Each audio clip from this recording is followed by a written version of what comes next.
नमस्कार, आपण पाहताय कोकणचं नंबर 1 महा चॅनल कोकण सात लाईव्ह. बातमीपत्रात आपलं स्वागत. सुरुवात करूया हेडलाईन्सनं. निकालानं सत्ताधारी पक्षाला घाम फोडला. उद्धव ठाकरेंची पहिली प्रतिक्रिया. आमदार किरण सामंतांनी घेतली नारायण राणेंची भेट. आणि कणकवलीत जिल्हा परिषद पंचायत समितीसाठी पहिल्याच दिवशी 43 अर्जांची विक्री. आता पाहूया सविस्तर बातम्या. कणकवली जिल्हा परिषद आणि पंचायत समितीसाठी पहिल्याच दिवशी 43 अर्जांची विक्री झाली आहे.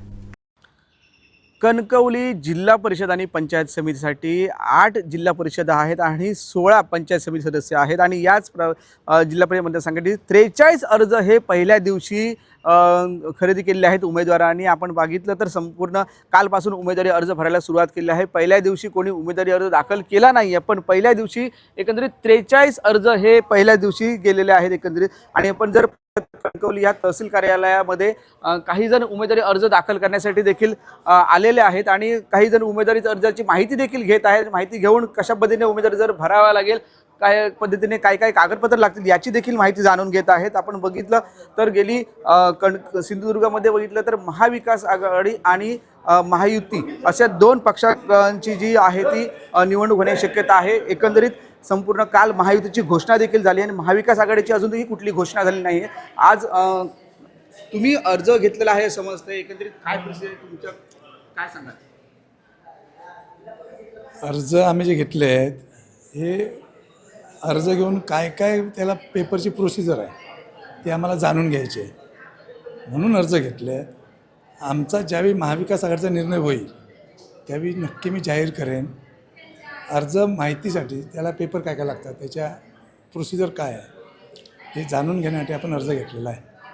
निश्चितच अर्ज तुम्ही आता घेतलेला आहे, कागदपत्र देखील माहिती आहे, पण महाविकास आघाडीतून कोणताच निर्णय झाला? महायुती झालेली आहे पण महाविकास आघाडीतून काहीच भूमिका अजून नेते स्पष्ट करत नाही, त्याबद्दल काय सांगा?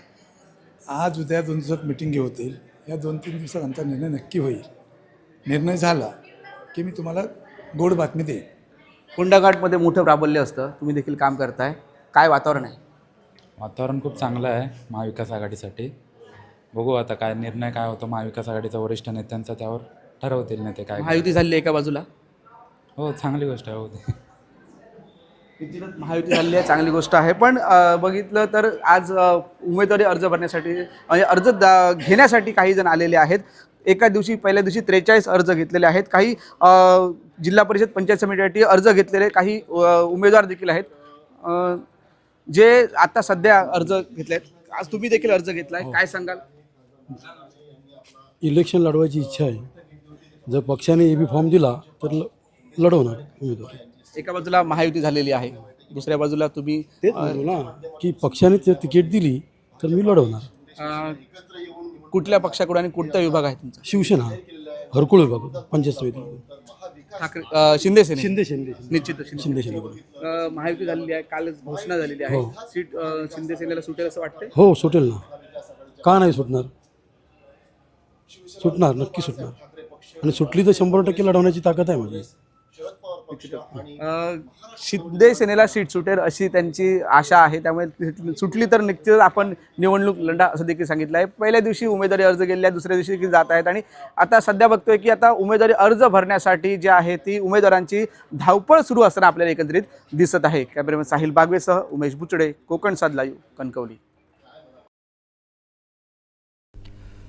सावंतवाडी शहर सुखी आणि समृद्ध करायचं आहे, महिलांसाठी विशेष योगदान देण्याचा मानस आहे, असं मत नगराध्यक्षा युवराजनी श्रद्धाराजे भोसले यांनी व्यक्त केलं आहे.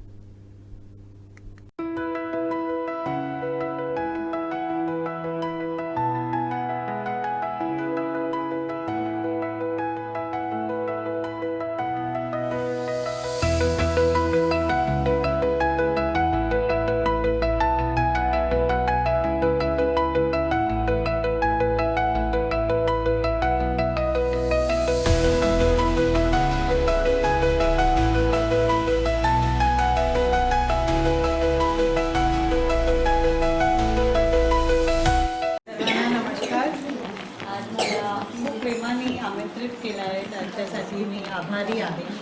आपण सर्वांना भेटून नेहमीच खूप बरं वाटत आहे. आणि आमची जी जिद्द आहे ती सावंतवाडी महिलांसाठी ते चांगलं काम करायचं आहे, आपल्याला सुखी आणि समृद्धी करायचं आहे. आपण सर्वांना भेटून ते जिद्द अजून वाढते.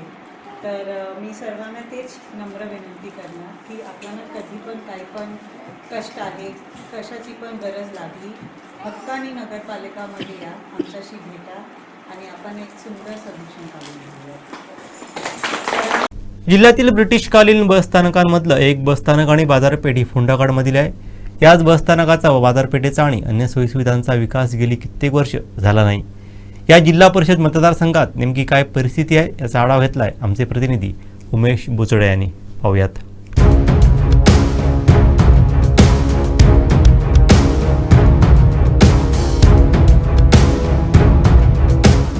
कणकवलीतील सर्वात महत्त्वाचा जिल्हा परिषद सदस्य म्हणून ओळखला जाणारा हा मतदारसंघ आहे तो म्हणजे फोंडाघाट. फोंडाघाटमध्ये नेमकी परिस्थिती काय आहे विकासाची धोरणात्मक कामं झालेली आहेत किंवा काही बाकी आहेत, कशा पद्धतीने जे आता गेल्या 5 वर्षात किंवा गेली निवडणूक कालावधी नव्हता त्यावेळी कशा पद्धतीने इथला विकास झाला आहे, कोणकोणते रस्ते असतील, पाणी असतील, या कोणकोणत्या सुविधा झाल्यात हे देखील पाहावं लागणार आहे. त्यामुळे या संदर्भात आपण स्पेशल आजच्या कोकणच्या रिपोर्टमध्ये फोंडाघाटतील नागरिकांकडून प्रतिक्रिया जाणून घेऊयात नेमकी काय अपेक्षा आहे येणाऱ्या उमेदवाराकडून. चला तर फोंडाघाटमधील जिल्हा परिषद सदस्याकडून काय आहेत नागरिकांच्या अपेक्षा.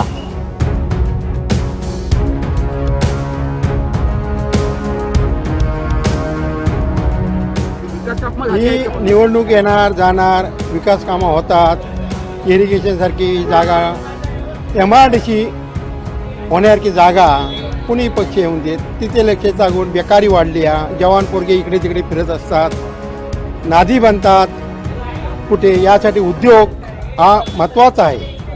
इलेक्शन येणार येणार, पालकमंत्री होणार, आज हे असणार उद्या ते असणार, असं कित्येक चालू आहे वाट. तेव्हा ही बेकारी कुठेतरी प्रश्न पोटाचा आहे. बेरोजगारी आहे, त्यानंतर मग रस्ते आहेत, पाणी आहे, हे प्रश्न सुटले नाही असं वाटतं. हे बरोबर आहे. रस्त्याचा प्रश्न सुटला, पाण्याचा सुटला, पण बेरोजगाराचा प्रश्न सुटत नाही. त्यामुळे मुलं आता ही पिढी आज दुसऱ्या मार्गाने निघालेली आहे, बेकारी. हो असं अवैध धंद्यांबद्दल आपण सांगतो. नाही, अवैध धंदे हे चालूच राहणार. हो कितीतरी आणीबाणी 76 इंदिरा गांधी ते धंदे बंद झाले नाही. आता डिस्ट्रिक्ट जिल्हा होता ते बंद नाही झालं, ते आता कुठून हे बंद होणार? हे बंदच होणार नाही. रोजगार निर्मिती हवी असं वाटतं. हो कुठेतरी MRDC उद्योग वाढला, काही वाढला. हे प्रोजेक्ट आणलेले राजकारण बंद होतात.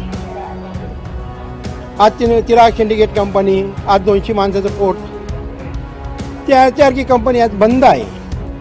तिथं बंद झाली तर आज फोंड्यातले 500 मुली जगतील. हो चालू झाली तर येतात जातात, करूया चालू म्हणतात, ऑफिसर येतात, चेक करतात. आज अशी बेकारी वाढली आणि त्यातूनही निष्पन्न होत आहे. काय गोष्टी निर्माण होतात, टाईम असल्यामुळे होतात. त्याच्या पलीकडे काय नाही. कोणाला बबन अध्याला जर विचारलं गेलं कामाला मुलगा तेव, तर बबन म्हणतो एका नाक्याला आंबोळी का काही का आंबोळी आणि भाजी का म्हणून सांगतो. त्या ठिकाणी ट्रॉफिक नाही, काय नाही, त्या आंबोळी भाजी किती जणांची खपणार? हे तर बरोबर आहे ना. मग त्यासाठी साहेब रोजगार पाहिजे, खुर्चीच राहणार, हे असं विषय आहे. जिल्हा परिषद निवडणूक होईल, पंचायत समिती निवडणूक होईल, काय अपेक्षा येणाऱ्या उमेदवाराकडून. जिल्हा परिषद आणि पंचायत समिती ही आता जवळजवळ सत्ताधारी पक्ष, आता तुम्हाला माहिती आहे सत्ताधारी पक्ष कोण आहेत. पण सत्ताधारी पक्षाच्या माध्यमातून आतापर्यंत गावाचा विकास काय झाला. आम्ही ज्यावेळी सत्तेत होतो त्यावेळी सिनियर कॉलेज म्हणा, हॉस्पिटल म्हणा, दवाखाने, इतर सगळ्या विषय, गुरांचा दवाखाना, इतर सगळ्या गोष्टी होत्या. परंतु आत्ता लोकांच्या अपेक्षा आहेत की तलाठी पूर्ण वेळ या गावाला नाही आहे, फौजदार नाही आहे, ग्रामसेवक पूर्ण वेळ नाही आहेत. मग विकास हा विकास कोणत्या माध्यमातून होतो हे आपल्याला माहिती आहे. आता रस्त्याचा प्रश्न, इथे मोठा वाहतुकीचा प्रश्न आहे.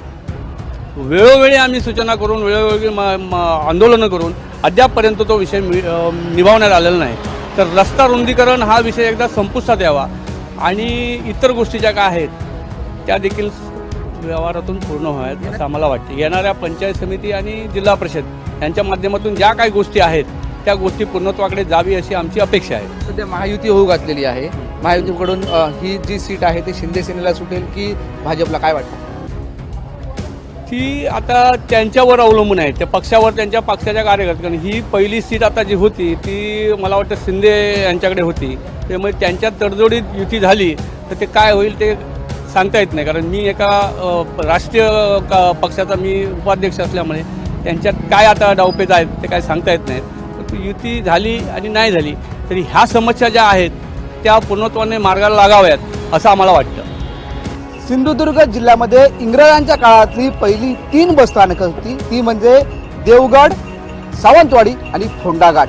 आणि याच फोंडाघाटमध्ये आहोत. फोंडाघाट ही परिस्थिती आपण पाहिलं, एवढी मोठी ही बाजारपेठ होती, यामध्ये एक मोठा पान बाजार देखील फोंडाघाटमध्ये भरते. पण आत्ता बघतोय त्यावेळी या एवढे मोठ्या बसस्थानकामध्ये मोठ्या बस या येत जात होत्या, पण आत्ता बघतोय तर काही मोजक्याच बस इथे येतात आणि जात आहेत. आणि ही परिस्थिती नेमकी बघतो की फोंडा सुसज्ज बसस्थानक होण्याची गरज आहे, कारण त्यावेळीचे हे बसस्थानक 3 बसस्थानकामध्ये हे एक बसस्थानक होतं. आणि अशाच पद्धतीने ही जी बाजारपेठ आहे ही देखील मोठी होती, कारण कोल्हापूरवरून प्रथम येताना याच बाजारपेठेमध्ये यावं लागत होतं आणि नंतर बाजार करावा लागत होता. आणि अशा परिस्थिती ही बाजारपेठ आहे. तरी देखील या जिल्हा परिषद मतदारसंघामध्ये नेमकी काय परिस्थिती आहे ती देखील आपण जाणून घेणार आहोत काही नागरिकांकडून. चला तर मग पाहूया काय आहेत नागरिकांच्या आणि ग्रामस्थांच्या म्हणण्या. सगळा परिसर चांगलो हा, पण स्वच्छता चांगली नाही आहे. बाहेरतून येणारे संडास बाथरूमला जाणारे लोक पाठी येतात आणि बाहेर लघवी करतात, त्याच्यामुळे दुर्गंधी वाढते. याला जबाबदार कोण आहे? फोंडाघाटचा विकास व्हायला पाहिजे. हा विकास व्हायला पाहिजे. आणखी काही अपेक्षा फोंडाघाट जे आता जिल्हा परिषदेचे मतदार उमेदवार आहेत त्यांच्याकडून काय अपेक्षा? उमेदवारांकडे काय अपेक्षा नाही आहे आपली, ते काय त्यांच्या परीने काम करणार. विकास व्हायला पाहिजे, स्वच्छता ही पाहिजेच ना. रिक्षा व्यावसायिकात काय रिक्षा धंद्याची परिस्थिती आहे? रिक्षा धंद्याचे म्हणजे भरपूर पैसे मिळतात रोज. पेट्रोल महाग, ह्या महाग, ता महाग, गाड्यांच्या किमती वाढल्या, 10 रुपयाचा धंदा भावानी होत नाही. मग रिक्षावाल्यांनी बायको मुलांना कसं बसवायचं, शिक्षण कसं करायचं, बरोबर ना? काय चुकीचा बोलतोय आम्ही? रोजगार कुठे 100 मिळतात किंवा 50 मिळतात, आणि बँकेचे 4-4, 5-5 हजार रुपये हप्ते कुठून भरायचे आपण? हा विषय आहे ना. व्यवसायामुळे सांगतो, मंदी आहे, व्यवसाय मंदी भरपूरच आहे. ऍक्च्युली कोणी कोण अधिकारी असतील त्यांनी येऊन तिथे चौकशी करावी. झेडपी आणि पंचायत समिती दोन्ही इलेक्शनं घातलेली आहे आणि ती आता जवळच आलेली आहेत. अपेक्षा म्हणजे काय, विकास कामं झाली पाहिजे, झेडपीचे नियम माहिती पाहिजेत. असे उमेदवारसुद्धा कोण राहत नाही किंवा डेअरिंग करत नाही पैशाच्या आर्थिक उलाढालीमुळे. थोडे बाजार होतात त्यामुळे. आणि चांगले लोक म्हणजे का भितात आणि कशासाठी भितात हे शोधलं पाहिजे. आणि त्यांनी बाहेर येणं काळाची गरज झालेली आहे. कारण हा पैसाच म्हणजे राजकारण.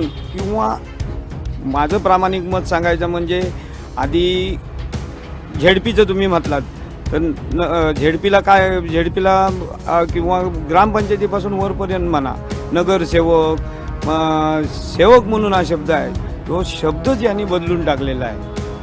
खरं सांगायचं म्हणजे आता सेवा ही विशेष संपला आणि हे वेगळं काहीतरी रूपांतर झालेलं आहे. आमदार, खासदार किंवा साधे ग्रामपंचायत झाले, झेडपीचे झाले तर केवढे आणि किती मोठे आहोत. खरं उदाहरण असं आहे की ह्यांनी सेवा करायची आहे. उदाहरणार्थ माझं म्हणणं, ही पदं म्हणजे गाडगे महाराज,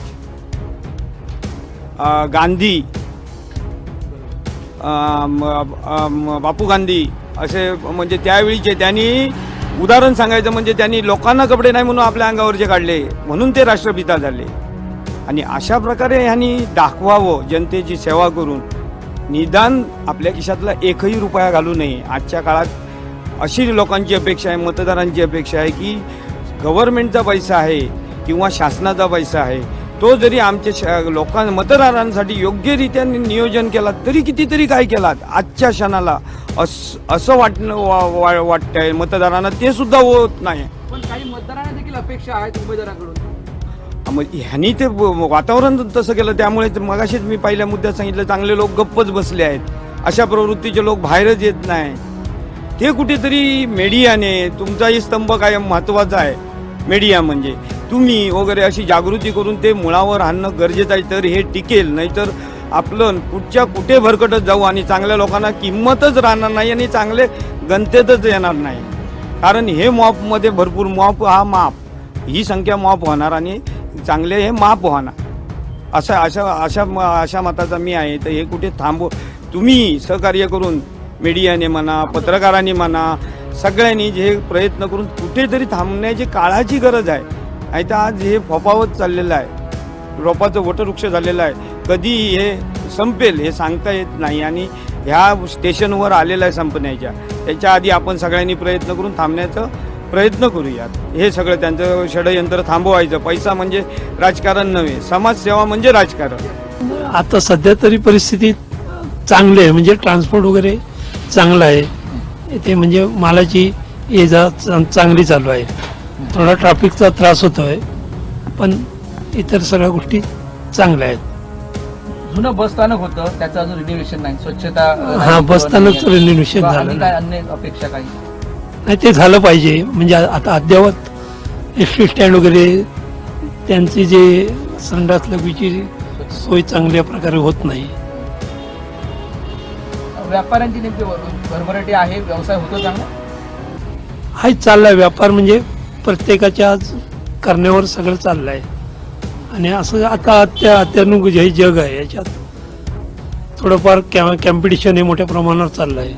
त्यात आपण टिकाव धरून पुढे गेलं पाहिजे, गिरायकांशी सौजन्याने वागलं पाहिजे, या गोष्टी आपण पाळल्या पाहिजेत. आणि आपला धंदा म्हणजे वेळच्या वेळ टाईम टू टाईम येऊन ते दररोजच्या दररोज केला पाहिजे. निवडणूक येते, उमेदवारांकडून काय अपेक्षा असेल? उमेदवारांकडून अपेक्षा म्हणजे रस्ते, पाण्याची वगैरे सोय, अजून गैरसोय आहेच. पूर्ण आमच्या इकडचा गोंसरी रोड, हे रोड झालेच नाहीत. म्हणजे त्यामुळे ट्रॅफिकला म्हणजे जाण्या येण्याचा खूपच त्रास होतो.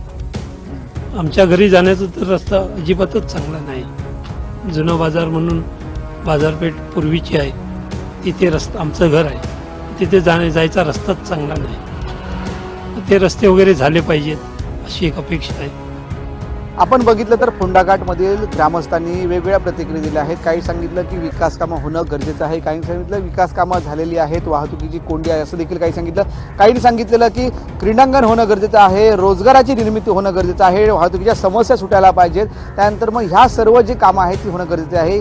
गेली 7 ते 8 वर्ष यामध्ये जो विकास कामं जी नाही झाली ती विकास कामं येणाऱ्या उमेदवारांनी करावीत अशी अपेक्षा आहे. पण ज्या विकास कामाच्या दृष्टिकोनातून नागरिकांच्या प्रतिक्रिया आहेत, तर बऱ्याच अपेक्षा त्यांनी उमेदवारांकडून व्यक्त केलेल्या. त्यामुळे येणारा उमेदवार नेमकी काय आश्वासनं देतोय हे देखील आता पाहावं लागणार आहे. कॅमेरामॅन साहिल बागवेसह उमेश बुचडे, कोकण सात लाईव्ह, कणकवली. देवगड तालुक्यातील हिंदळे गावातील संभाजी जगप्पा माने याची भारतीय सैन्य दलात अग्निवीर म्हणून निवड झाली आहे. ग्रामीण भागातील तरुणांसमोर त्याने एक नवा आदर्श उभा केला आहे. त्याच्या यशाबद्दल संपूर्ण परिसरातून त्याचं कौतुक होत आहे. पाहूयात. सर्वप्रथम माझी ओळख संभाजी जगप्पा माने. तर अग्निवीर टेक्निकल यापदी माझी भारतीय सैन्यामध्ये निवड झाली. याबद्दल सर्वात आधी मला खूप आनंद होतो आहे व माझ्या कुटुंबाला, तसेच आमचे जे गावातले ग्रामस्थ असतील, मित्रमैत्रिणी असतील, सर्व शिक्षक वर्ग यांना त्याचा अभिमानही वाटतो आहे. तर सर्वप्रथम म्हणजे देशसेवा करण्याचे जे काही माझं स्वप्न होतं ते आजच्या क्षणी पूर्ण होण्यास जात आहे. याचा एक आनंद आहे मनामध्ये व आपल्याकडून देशासाठी काहीतरी आपण सेवा देऊ ही जी एक लहानपणापासूनची अपेक्षा होती ती आता हळूहळू पूर्णत्वास जात आहे. सर्वप्रथम म्हणजे आपण समजून घेऊयात की अग्निवीर कोणतीही एंट्री असू दे, ती जनरल ड्युटी असू दे किंवा टेक्निकल, त्यासाठीची जी काही स्टेजेस आहेत त्याच्याबद्दल आधी सगळ्यात आधी जाणून घेऊया. त्यानुसार मी जशी तयारी केली ते तुम्हाला सांगतो. त्याच्यामध्ये सर्वप्रथम 3 फेजेस असतात. Phase 1, phase 2, phase 3. फेज 1 ज्यामध्ये आपण लेखी परीक्षेला सामोरे जातो. फेज 2 ज्यामध्ये आपण मैदानी परीक्षा असते, ज्याला आपण फिजिकल फिटनेस म्हणतो, त्याला आपण सामोरे जातो. व जी 3 नंबरची जी फेज असते ती म्हणजे मेडिकल फेज. व ह्या सगळ्या फेजमधून आपण पार पडल्यानंतर एक ओव्हरऑल आपलं जे मेरिट लिस्ट तयार होतं त्याच्यामध्ये आपलं मग पुढे सगळ्या टोटल जी असते त्याच्यानुसार आपलं जे काही असेल त्यानुसार मेरिट लिस्ट तयार होतं. तर सर्वप्रथम लेखी परीक्षेची तयारी करताना एक मी पुस्तक सर्वांसाठी सजेस्ट करेन. अरिहंट पब्लिकेशनचं एक पुस्तक वापरत होतो व त्याचबरोबर जो काही 12वीपर्यंतचा पाठ्यपुस्तकातील अभ्यासक्रम असेल तो, व मॅथ्स, आपलं जनरल नॉलेज याचा अभ्यास, आणि काही ऑनलाईन लेक्चर्स असतील, आणि त्याचबरोबर महत्त्वाचं म्हणजे ऑनलाईन मॉक टेस्ट ज्याचा सराव केल्यामुळे आपल्याला लेखी परीक्षेत जास्त फायदा होऊ शकतो. व माझी लेखी परीक्षा ही साधारण जुलै 1 2 जुलैमध्ये झालेली. त्याच्यानंतर जुलैमध्ये लेखी परीक्षा झाली. त्याचा रिझल्ट एक महिन्याभराच्या कालावधीनंतर रिझल्ट आलेला. माझं जे मैदान होतं ते 17 नोव्हेंबर रोजी सातारा या ठिकाणी पार पडलेलं. तर त्यासाठी मी तयारी म्हणाल तर मी सर्वात प्रथम मी शारीरिकदृष्ट्या कसा तंदुरुस्त राहील याची काळजी घ्यायचो. व त्याचबरोबर महत्त्वाचं असतं त्यामध्ये की धावणं. जे आपण मैदानी परीक्षा आहे त्याच्यामध्ये 1600 मीटर रनिंग असतं. त्याच्यानंतर आपले 10 पुलअप्स असतात, झिगझॅग क्रॉसिंग असतं, 9 फीट डीच असतं. हे सगळं झाल्याच्यानंतर आपलं एक जो फिजिकल स्टँडर्ड असतो ज्याच्यामध्ये आपली छाती बघितली जाते, वजन, उंची, यावरती आपली आधारित जी आपली मैदानी परीक्षा होते. तर त्यासाठी मी रोज सकाळ संध्याकाळ धावण्याचा सराव करायचो. त्याचबरोबर काही शारीरिक कसरती असतील त्यांचा सराव करायचो. व आपल्या देवगडसारख्या भागामध्ये एक थोडा प्रॉब्लेम असतो की जे आपल्याला ग्राउंड लागतं 1600 मीटरचं ते तसं उपलब्ध नसतं. त्याच्यामुळे त्या ट्रॅकवरती धावण्याची सवय नसते. म्हणजे मला तरी सवय नव्हती. मी ज्यावेळी भरतीसाठी म्हणून गेलो ते ऑन द स्पॉट डायरेक्ट त्या ट्रॅकवरती तो राऊंड मारत होतो. तर मग माझा जो सराव होता तो कसा, तर जो आपला सडा असतो, आपला जो डोंगराळ भाग असतो त्याच्यावरती चढणं, त्याच्यावरती धावणं, आपलं रॉंग रनिंगचा प्रॅक्टिस करणं, रस्त्यावरती धावणं, असं जमेल तसं माझ्याकडून मी प्रयत्न करत होतो. तर जे काही मैदानी परीक्षेमध्ये जे काही असेल ते मी शारीरिकदृष्ट्या माझ्याकडून फिट देण्याचा प्रयत्न केलेला. त्याच्यानंतरची गोष्ट आहे ती म्हणजे मेडिकल. तर मेडिकलमध्ये ओव्हरऑल आपण मेडिकली फिट आहोत की नाही त्यांच्या स्टँडर्डमध्ये आपण बसायला आहोत. तर त्याच्यामध्ये मला असं सांगायची एक तुम्हाला इच्छा आहे की महत्त्वाचं म्हणजे जोपर्यंत तुम्हाला सैन्यात भरती होत नाहीत तोपर्यंत आपल्या जरा शरीराची काळजी घ्या. कोणत्याही प्रकारचं तुम्हाला प्लास्टर होणार नाही किंवा कुठल्याही प्रकारची सर्जरी होणार नाही याची काळजी घ्या. व ही ओव्हरऑल माझी जी एक जर्नी होती ज्याच्यामध्ये मी लेखी परीक्षेचा सराव असेल, जे काही फिजिकल फिटनेस त्यासाठी मी काय प्रयत्न केले ते, त्याच्यानंतरचं माझं जे काही मेडिकल असेल ते. तर ओव्हरऑल ह्या प्रकारचे जे काय होतं ते मी तयारी केलेली या अग्निवीर परीक्षेसाठी. सर्वप्रथम मार्गदर्शक म्हणाल तर महत्त्वाची गोष्ट असते की मी सध्या आता NCCमध्ये आहे. तर Devgad college NCC unit 58 Maharashtra battalion यांच्या अंतर्गत जे काही PI स्टाफ असतील आमचे त्याचबरोबर आमच्या ज्या NO मॅम होत्या, लेफ्टनंट सुनित्रा ढेरे मॅम, त्यांचं मार्गदर्शन, त्याचबरोबर आमच्या कॉलेजचे प्राचार्य, उपप्राचार्य व शिक्षक वर्ग, आणि त्याचबरोबर हिंदे गावातील जे ग्रामस्थ आहेत जे रिटायर होऊन आलेले आहेत आर्मीमधून वगैरे तसे काही ग्रामस्थ, आणि माझे पालक असतील, नातेवाईक असतील, यांचं मिळालेलं प्रोत्साहन यांचा खूप मोठा वाटा आहे या अशामागे. तसं शालेय जीवनात म्हणायला गेलात तर मी कबड्डी प्लेअर म्हणून सुद्धा होतो. त्याचबरोबर माझ्याकडे डिस्ट्रिक्ट लेवलची कुस्तीचं एक सर्टिफिकेट आहेच. ह्या सगळ्या गोष्टी असतानाच महत्त्वाचा मुद्दा असा की मी NCCमधून एक नॅशनल कॅम्प केलेला AITSC. या 90 दिवसाच्या कॅम्पमध्ये जवळपास माझी जी काही फिजिकल फिटनेस असेल त्यातून बऱ्यापैकी माझा सराव झालेला. तर मी सर्वांना एक सांगू इच्छितो की तुम्ही NCCमध्ये नक्कीच सामील व्हा. त्याचा तुम्हाला फायदा कुठे ना कुठेतरी होणारच आहे. त्याचा सर्टिफिकेटचा फायदा तर आहेच. त्याचबरोबर ज्यावेळी आपण NCCमध्ये असतो एक आपल्यामध्ये डिसिप्लिन असेल ती निर्माण होते. त्याचा उपयोग आपल्याला आपल्या रोजच्या दैनंदिन जीवनात प्रॅक्टिससाठी होतो. व त्याचबरोबर एक आपल्यामध्ये लिडरशिप असेल किंवा बाहेरचे बाकीचे गुण आहेत, युनिटी वगैरे, तीसुद्धा त्याच्यामुळे निर्माण होते. तर ओव्हरऑल असा माझा हा शालेय जीवनातील एक क्रीडा प्रकारांमध्ये असेल किंवा एक्स्ट्रा करिक्युलर ॲक्टिव्हिटीज असतील जसं की NCC सांगितलं, हा असा माझा सहभाग होता. ह्या माझ्या यशामागे माझ्या हिंदे गावातील सर्व ग्रामस्थ असतील, सरपंच साहेब मकरंद शिंदे असतील, त्याचबरोबर माझे पालक आणि माझ्या कॉलेजमधील सर्व शिक्षकवृंद, तसेच आमचे कॉलेजचे प्राचार्य यांचं मिळालेलं मार्गदर्शन, या सर्वांचा खूप मोठा वाटा आहे. यांच्या सर्वांच्या पाठिंब्यामुळे व प्रोत्साहनामुळे मी आज इथपर्यंत पोहोचू शकलो आहे. आणि महत्त्वाचं म्हणजे मी आजच्या तरुण पिढीला एक गोष्ट सांगू इच्छितो की स्वतःवरती विश्वास ठेवा, जिद्द सोडू नका, मेहनत घेत राहा, तुम्हाला यश हे नक्कीच मिळेल. कृष्णाने गीतेत सांगितल्याप्रमाणे निष्काम कर्म करण्यावरती तुम्ही जास्त लक्ष द्या. हेच आपल्या जीवनाचं खरं सूत्र आहे. धन्यवाद.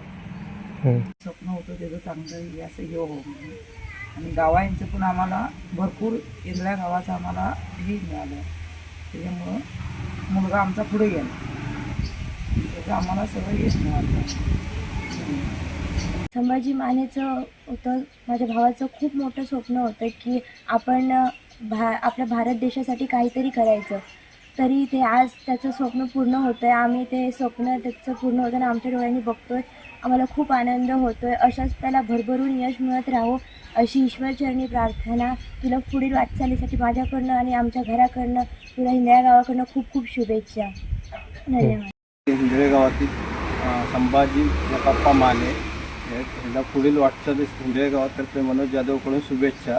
तसेच आपल्या गावातून हा दुसरा आहे. पहिली म्हणजे रेणुका विलास राणे याने आपल्या देवगड तालुक्यातनं पहिलं मान मिळवलं. तसेच आता दुसरं स्थान संभाजी जगप्पा माने याने मिळवलं. हे आपल्या गावासाठी आणि देवगड तालुक्यासाठी अभिमानास्पद आहे. कणकवली तालुक्यातील हरकुळ खुर्द पंचायत समिती सदस्यपदासाठी मी भारतीय जनता पक्षाकडे उमेदवारी अर्ज मागितला आहे. पक्षाने माझा विचार करावा आणि मला संधी द्यावी अशी अपेक्षा बबलू सावंत यांनी व्यक्त केली आहे. कणकवलीमध्ये 16 पंचायत समिती सदस्य आहेत आणि याचपैकी आता हरकुळ खुर्द ज्या पंचायत समिती सदस्यामध्ये येतं आणि त्यासाठी इच्छुक असलेले बबलू सावंत आपल्यासोबत आहेत. बबलूजी नमस्कार. कोकण साथ लाईव्ह ॲपमध्ये आपलं स्वागत आहे. तुम्ही या निवडणुकीमध्ये पंचायत समितीसाठी इच्छुक आहात. काय वाटतं तुम्हाला?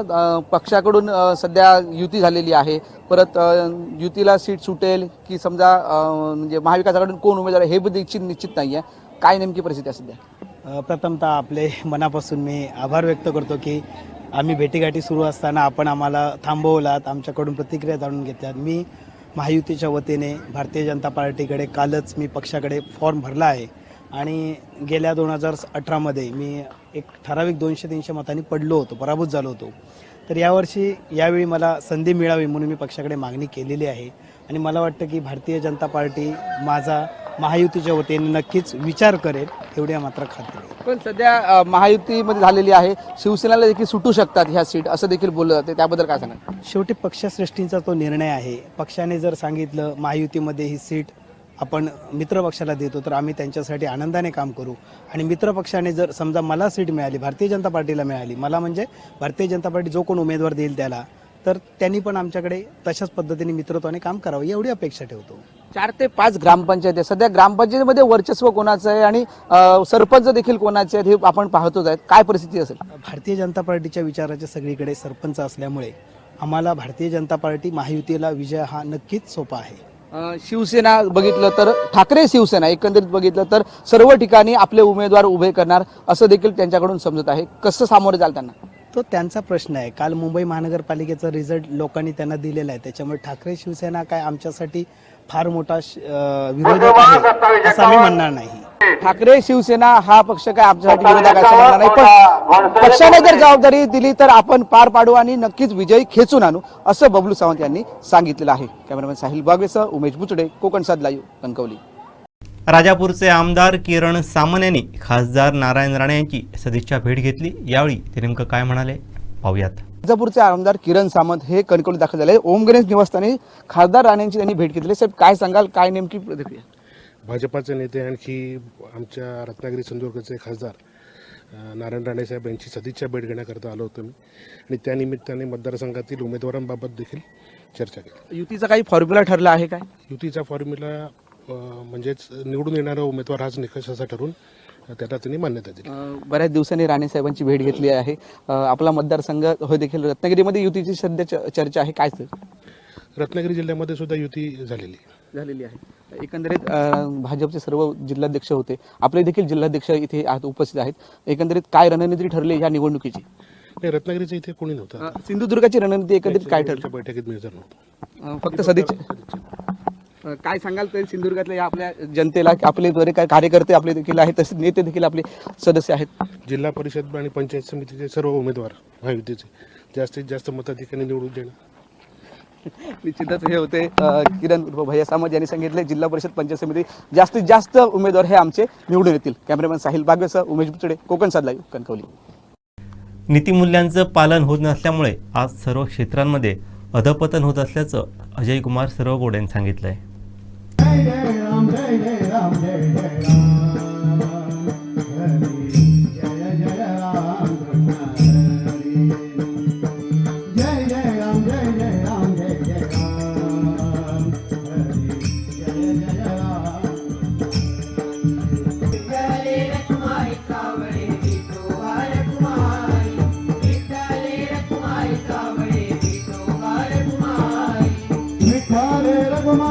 सावळे विठोबार गुमाई विठ्ठले रखुमाई सावळे विठोबार गुमाई विठ्ठले रखुमाई सावळे विठोबार गुमाई.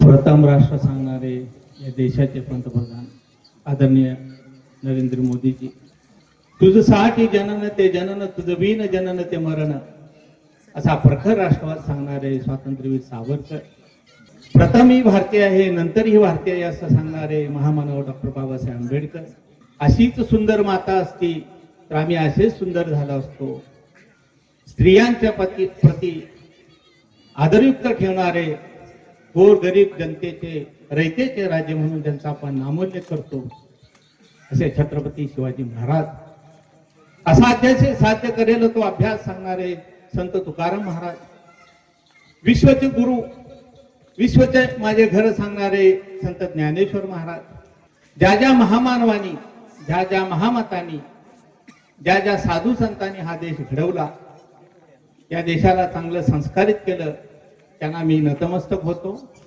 मित्र हो, संत चोकामेळा म्हणायचे, उस ढोंगा आपण रस नाही ढोंगा, चोका ढोंगा आपण भाव नाही ढोंगा. भाव हा फार महत्वाचा आहे, शुद्ध भाव असणं फार महत्वाचं आहे. मित्र हो, माझा जन्म पंढरपूरचा. माझ्या लहानपणी ज्यावेळी मी वाळवंटाच्या तिरी जायचो त्यावेळेला माझ्या लहानपणी टाळ आणि मृदुंगाचा आवाज गुणगुणलेला आहे. माझे चुलते एक आजन्म वारकरी होते. माझ्यावर लहानपणापासून अध्यात्माचा चांगला संस्कार झालेला आहे. मी नेहमी चुलत्यांना विचारायचो की काका, तुमच्या गळ्यामध्ये जी माळ आहे तिच्यामध्ये 108 मणी का आहेत? त्यांनी मला लहानपणी सांगितलं, अरे अजय, हे 108 मणी म्हणजे काय, तर माणसाला 6 ज्ञानेंद्रिय असतात आणि त्याचबरोबर माणसाच्या मध्ये 6 विकार आहेत, काम, क्रोध, मद, मोह, माया, मत्सर. हे 6 विकार, हे 6 ज्ञानेंद्रिय आणि यांचं काम तिन्ही काळामध्ये चाललेलं असतं. आणि या 6 मणी, 6 विकार, 6 ज्ञानेंद्रिय आणि 3 काळ, वर्तमान काळ, भूतकाळ आणि भविष्य काळ, याच्यावरूनच आपल्या शरीरामध्ये मनामध्ये विचार तरंगत असतात. तुमचे विकार तुम्ही नष्ट करू शकत नाही महाराज. म्हणजे मी ज्या वारकरी संप्रदायाचा मी बऱ्यापैकी अभ्यासक म्हणून सांगतो, विकार या जगामधला कुठलाही ज्ञानी पुरुष, संत पुरुष नष्ट करू शकत नाही, परंतु विकारावर आपण नियंत्रण निश्चितपणे मिळवू शकतो आणि ती सर्व ताकद या अध्यात्म क्षेत्रामध्ये आहे. म्हणून ह्या विकारावर जर आम्ही नियंत्रण करू शकलो तर आम्ही एक सुसंस्कृत माणूस म्हणून कार्यरत राहू शकतो. म्हणून भाव महत्वाचा आहे, शुद्ध भाव महत्वाचा आहे, आचरण महत्वाचं आहे. नीतिमूल्याचं पालन जर करायचं असेल तर या क्षेत्रातला संस्कार होणं फार आवश्यक आहे. आपल्या देशामध्ये सर्व क्षेत्रामध्ये जे अधपतन झालेलं आहे त्याचं प्रमुख कारण का, की आम्ही नीतिमूल्यांचं पालन नाही करू शकलो. म्हणून आपण आपल्या या देशाला एक वेगळ्या दिशेने नेत चाललेला आहोत. तर ही वारकरी संप्रदायाचं काम वाढलं पाहिजे अशी माझी प्रामाणिक भावना आहे. मित्र हो, सदाचाराशिवाय दुसरा पर्याय नाही हे आपल्याला वारकरी संप्रदायातून ऐकायला मिळतं, त्याच्यातून आपल्याला समजतं. सदाचाराचे काय फायदे आहेत? एक तर तुम्हाला समाजामध्ये मान मिळतो आणि दुसरी गोष्ट म्हणजे आंतरिक समाधान. बाहेरच्या पेक्षा आंतरिक समाधान हे फार महत्वाचं आहे. आंतरिक जर समाधान जर तुम्हाला हवं असेल तर तुमचं कर्म चांगलं पाहिजे, नीतिमूल्याला धरून तुम्ही काम केलं पाहिजे आणि भाव चांगले पाहिजे, सदाचार पाहिजे. अजून एक त्याचा काय फायदा आहे, तुमचं आरोग्य चांगलं राहतं. जर आपण जर सदाचारी असो, आपलं जर वर्तन नीतिमूल्याला धरून जर असेल तर मला वाटत नाही डायबिटीस, बीपी होईल. तर त्या दृष्टिकोनातून ह्या अध्यात्म क्षेत्रातल्या लोकांची फार मोठी जबाबदारी आहे की त्यांनी आम्हाला आणि आमच्या भावी पिढीला संस्कारित केलं पाहिजे. आणि मित्र हो, मी जाताना एक छोटीशी गोष्ट सांगतो. एक राजा होता, त्याला असा एकदा प्रश्न पडला, जगामध्ये सर्वश्रेष्ठ कोण आहे? तो त्याच्या त्या धर्मगुरूकडे जातो आणि त्याला सांगतो, त्याला प्रश्न विचारतो धर्मगुरूला की जगामध्ये सर्वश्रेष्ठ कोण आहे. तो धर्मगुरू म्हणतो, राजा तू सर्वश्रेष्ठ आहे, सर्वांचा पोशिंदा आहे, तू सर्वश्रेष्ठ आहे. राजाचं त्या प्रश्नाने त्या उत्तराने त्याचं समाधान होत नाही. तो परत धर्मगुरूला विचारतो की माझ्यापेक्षा सर्वश्रेष्ठ कोण आहे जगामध्ये. तो धर्मगुरू सांगतो, तू मला नतमस्तक होतो, तू माझी पूजा अर्चा करतो, मी तुझ्यापेक्षा सर्वश्रेष्ठ आहे. त्याही उत्तराने त्या राजाचं समाधान होत नाही. तो परत एकदा त्या धर्मगुरूला प्रश्न विचारतो, तुमच्यापेक्षा जगामध्ये सर्वश्रेष्ठ कोण आहे. मग तो धर्मगुरू त्या राजाला एका ठिकाणी घेऊन जातो.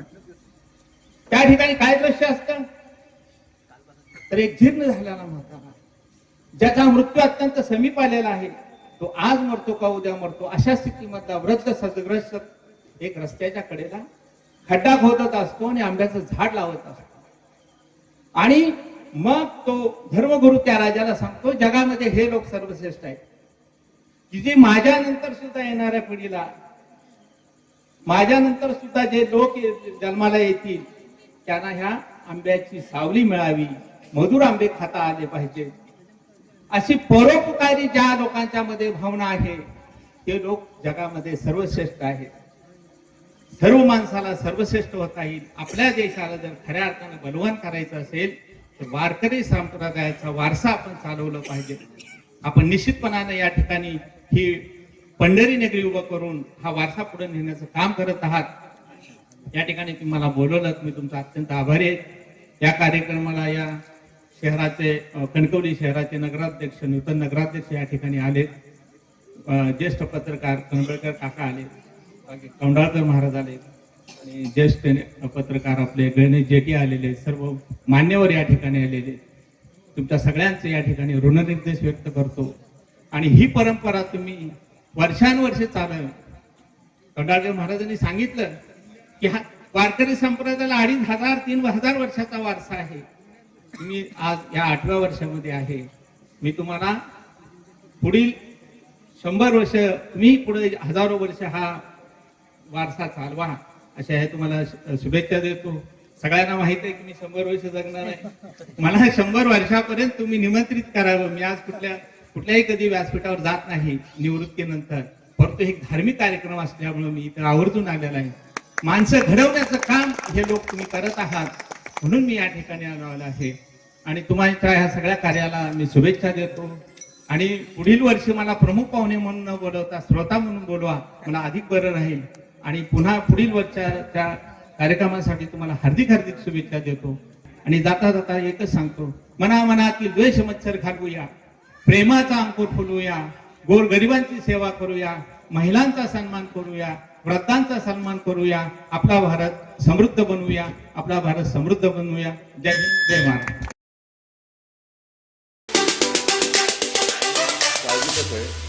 ज्या ज्या मतदारांनी जिथे जिथे अगदी चांदा ते बांदा शिवसेना आणि शिवशक्ती म्हणजे शिवसेना, महाराष्ट्र नवनिर्माण सेना आणि राष्ट्रवादी यांच्या युतीला मतदान केलेलं आहे, त्या सगळ्या मतदारांना आणि तिन्ही पक्षाच्या कार्यकर्त्यांना मनापासून धन्यवाद देतो आणि अभिनंदन पण करतो. या निवडणुका फार विचित्र किंवा अत्यंत घाणेरड्या पद्धतीने सत्ताधारी पक्षाकडनं लढवल्या गेल्या. जणू काही प्रत्येक निवडणूक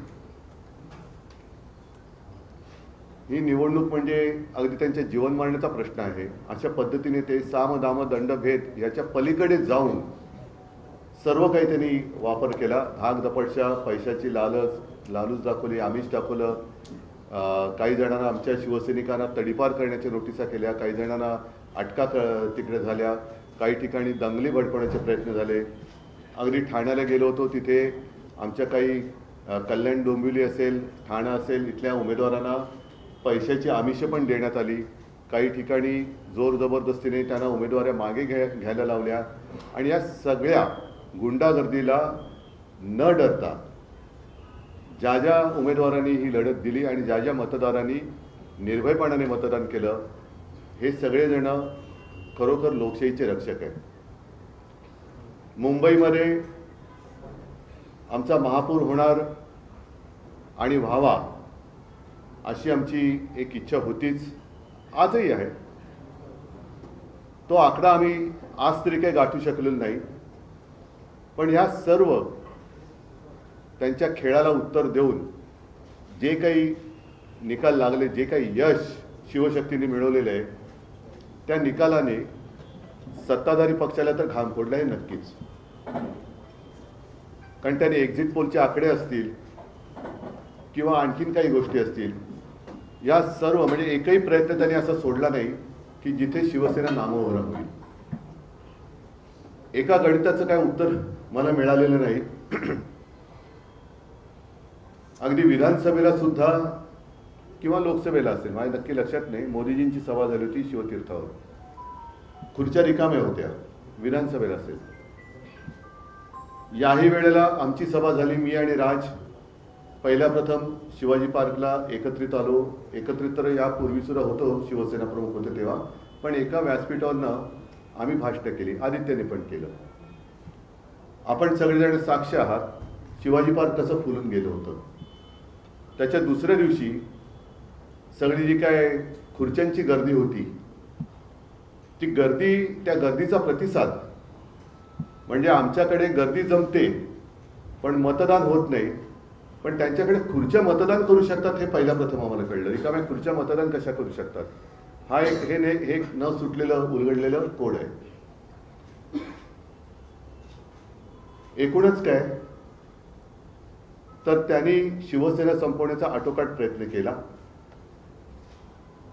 आणि त्यांनी जे काही पैशाचं वाटप केला गेल्या 4 दिवसामध्ये निवडणुकीच्या आधी, तो 4 दिवसापुरता वाटप नव्हता.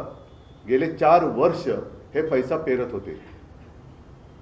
आमचे जे काही निवडून आलेले नगरसेवक होते, मी मुंबईपुरतं जर बोलायचं झालं तर जवळपास अर्धे अधिक नगरसेवक त्यांनी त्यांच्या गळाला लावले होते. ते आता गाळाला गेले.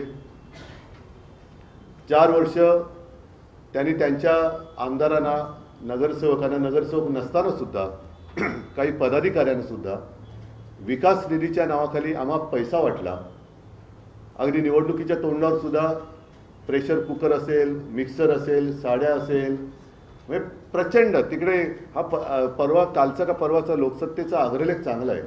हा पैसा येतो कुठून, या पैशाचा सोर्स, त्या सोर्सच्या मागे ईडी, इन्कम टॅक्स, सीबीआय लागत कसे नाही, आणि एवढं करूनही जो आम्हा पैसा वाटला जातो, मग साधारणतः 2015 साली काळा पैसा नाहीसा व्हावा, गैरव्यवहार थांबावा म्हणून आपल्या मोदीजींनी जी नोटबंदी केली होती, ती नोटबंदी अयशस्वी झाली का, याचं उत्तर सुद्धा हे कोणतरी शोधलं पाहिजे. भारतीय जनता पक्षाने कागदावरती शिवसेना संपवली असेल, पण जमिनीवरची शिवसेना ते संपवू शकत नाही, हे कालच्या मुंबईच्या महापालिकेच्या निवडणुकीने आणि इतरही जिथे जिथे शिवसेनेला मतदान केले त्या मतदारांनी दाखवून दिलेले आहे. थोडक्यामध्ये शिवसेना कागदावर संपवली असेल पण जमिनीवरची संपू शकत नाही. आणि भारतीय जनता पक्ष हा पक्ष कागदावरती आहे पण जमिनीवरती नाही आहे. कारण तो जर का जमिनीवरती असता तर त्यांना पक्ष फोडावे लागले नसते, त्यांना पुसली जाणारी शाही वापरावी लागली नसती, यंत्रणेचा दुरुपयोग करावा लागला नसता, नियम बदलावे लागले नसते. आणि आज देखील जे साधे साधे शिवसैनिक, अगदी महिला पुरुष निवडून आलेले आहेत, ते साधे आहेत. प्रचंड पैशाच्या धबधब्यासमोर निष्ठा कशी ताठमानेने लढू शकते आणि जिंकू शकते हे या शिवसैनिकांनी दाखवलेलं आहे. मी सर्व मुंबईकरांना खास धन्यवाद देतो. मला मुंबईकरांकडनं आणखीन अपेक्षा नक्कीच होती, कारण ज्या काही 25 वर्षात जी काही आम्ही सेवा केली, ज्या काही सुधारणा केल्या, त्या सुधारणा आम्ही सर्वांसमोर ठेवलेल्या होत्याच. कोविड काळात जे काही काम केलं, मुंबई मॉडेल, हे जगभरामध्ये त्याची एक प्रशंसा झाली. हे सगळं पाहिल्यानंतर मला असं वाटलं होतं, म्हणजे आम्हाला सगळ्यांनाच असं वाटलं होतं की मुंबईकर अधिक आशीर्वाद आम्हाला देतील, भरघोस आशीर्वाद देतील. ठीक आहे, आशीर्वाद जरी त्यांनी मोठ्या प्रमाणावरती दिले नसले तरी दिलेत, ते भरपूर दिलेले आहेत. विशेष म्हणजे जे शिवसेनेचे गड आहेत, मराठी पट्टा, या मराठी माणसांनी शिवसेनेचा शिवसेनेवर असलेला त्यांचा आशीर्वादाचा हात हा तसाच ठेवलेला आहे. यापुढे महापालिकेमध्ये आता शिवसेनेचे किंवा सर्वच पक्षांचे लोकप्रतिनिधी हे सभागृहात जाणार आहेत आणि ते गेल्यानंतर मुंबई महापालिकेची तिजोरी यांनी कशी लुटलेली आहे, कसे कसे गैरव्यवहार यांनी केलेले आहेत याचा भांडाफोड तर नक्कीच होईल. पण एक कर्तव्यदक्ष मुंबईकरांचे लोकप्रतिनिधी म्हणून शिवसेना, महाराष्ट्र नवनिर्माण सेना आणि राष्ट्रवादी यांचे लोकप्रतिनिधी हे काम करतील. आम्ही जो काही वचननामा जनतेसमोर ठेवला आहे त्याचा सुद्धा आम्ही नक्की पाठपुरावा करू आणि मुंबईकरांची जमीन ही मुंबईकरांसाठीच वापरली जाईल हे सदैव दडपण आम्ही ह्या मुंबई लुटणाऱ्यांवरती ठेवू.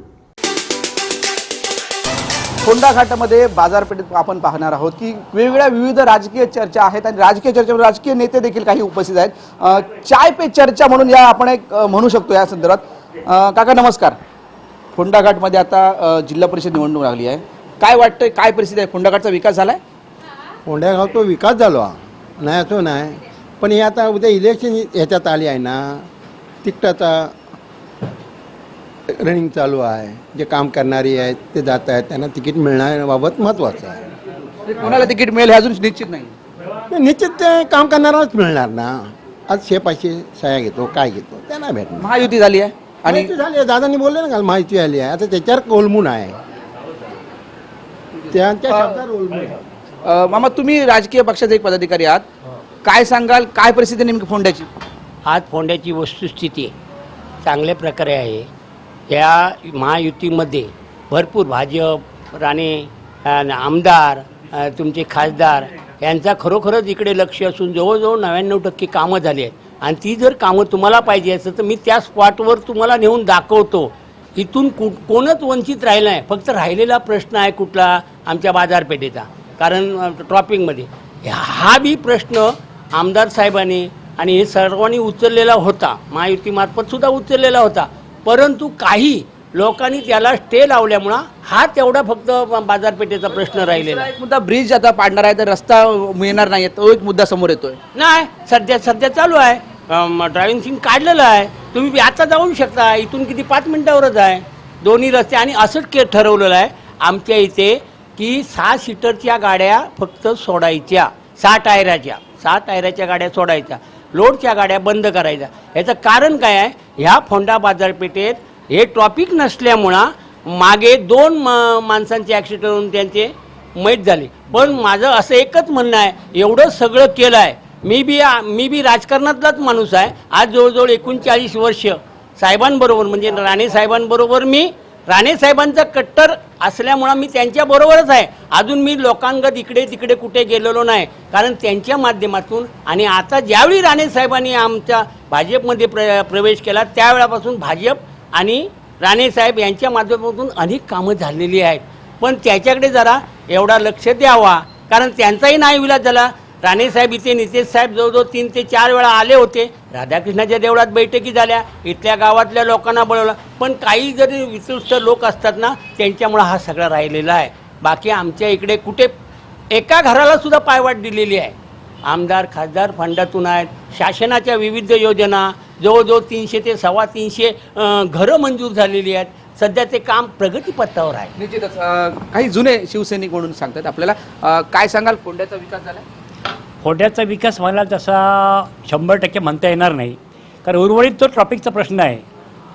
मागच्या वर्षी रुंदीकरणाचं काम झालं, परंतु अजूनही हा घाट मजबूत असल्यामुळे ह्याने ट्रॉफिक भरपूर मोठ्या प्रमाणात येतं. पर्यटनाच्या माध्यमातून जे संपूर्ण महाराष्ट्रामधून जे पर्यटक येतात त्यांना हा ट्रॉफिकला त्रास प्रचंड सहन करावा लागतो.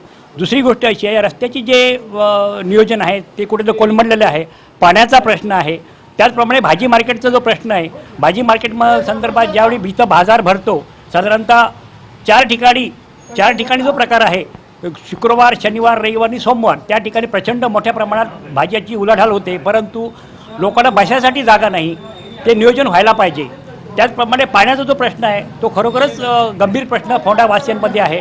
माझी शासनाला एकच विनंती आहे, साधारणतः एवढ्या वर्ष समाजकारण राजकारण असल्यामुळे हे प्रश्न प्रामुख्याने सुटलं पाहिजे या मताचा मी आहे. निश्चितच सुटले पाहिजे. एक तुम्ही जुने फोंड्यातले स्थानिक नागरिक आहात आणि एक चांगले पत्रकार देखील आहात. काय सांगाल फोंड्याच्या विकास संदर्भात?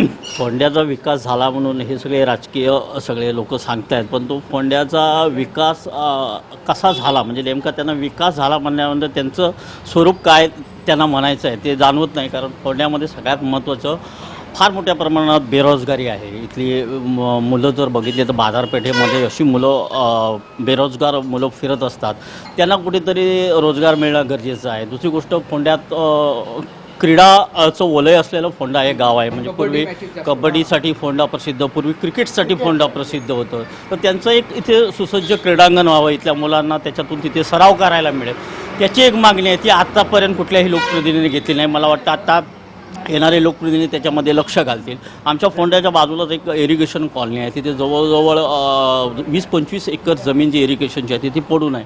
तिथे प्रस्तावित जो क्रीडांगण आहे तिथे व्हावं किंवा तिथे एखादी छोटी मिनी MIDC यावी, जेणेकरून हा रोजगार होईल. फोंड्याचा रोजगार झाला म्हणजे आजूबाजूच्या पंचकृषीचा रोजगार होईल आणि त्या दृष्टीने येणाऱ्या लोकप्रतिनिधींनी लक्ष घालणं गरजेचं आहे. निश्चितच रोजगार पाहिजे आणि क्रीडांगण इथल्या खेळाडूंना पाहिजे असं देखील स्थानिकांचं म्हणणं आहे. आपल्याला सांगितलं आहे, काही ज्येष्ठ नागरिकांनी आपल्याला देखील सांगितलं आहे की रोजगाराचे प्रश्न आहेत आणि असे बरेच प्रश्न आहेत जे फोंड्याचे अजून होणं बाकी आहे. त्यामुळे जो कोण उमेदवार येईल त्यांनी हे प्रश्न सोडवावे अशी इथे स्थानिकांची इच्छा आहे. कॅमेरामॅन साहिल बागवेसह उमेश बुचडे, कोकण सात लाईव्ह, कणकवली. शेवटी ठळक घडामोडी पुन्हा एकदा. निकालानं सत्ताधारी पक्षाला घाम फोडला, उद्धव ठाकरेंची पहिली प्रतिक्रिया. आमदार किरण सामंतांनी घेतली नारायण राणेंची भेट. आणि कणकवलीत जिल्हा परिषद पंचायत समितीसाठी पहिल्याच दिवशी 43 अर्जांची विक्री. बातमीपत्रात वेळ झाली ते थांबण्याची. पाहत राहा बदलत्या कोकणचा बुलंद आवाज. कोकणचं नंबर 1 महा चॅनल कोकण 7 लाईव्ह. धन्यवाद.